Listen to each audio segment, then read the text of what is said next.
Hi everyone, it's Brett here from Metropole. I'm here to tell you today that your salary is not the most important thing for building wealth.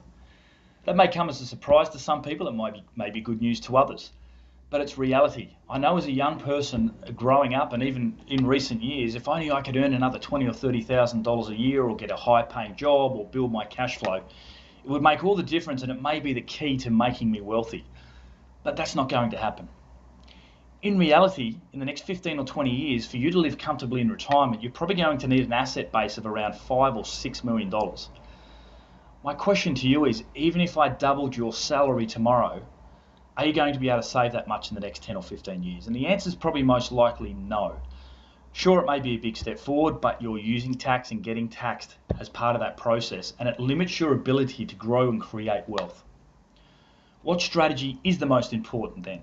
Well, I'd like to quote Albert Einstein, who quoted the fact that compounding interest is the eighth wonder of the world. And that's what you need to understand. It's compounding that's going to help you get to that position. You need to focus on building an asset base, widening your asset base, and using compounding over the next 10 or 15 years to help you get to that level. You also need to minimize your tax.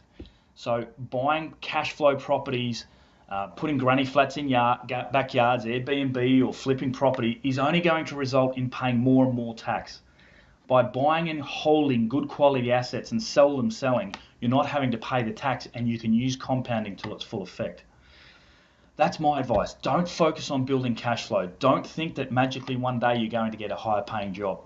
Focus on what is the most important thing for building wealth, and that is compounding. Invest in assets with high appreciation. Sure, cash flow is a secondary consideration. It has to keep you in the game. But I would argue an extra $10,000 or $20,000 a year cash flow is not going to change your life. But in 10 or 15 years, if you've chosen compounding, you've got a big enough asset base, then you're going to have the cash flow to be comfortable. Thanks for watching.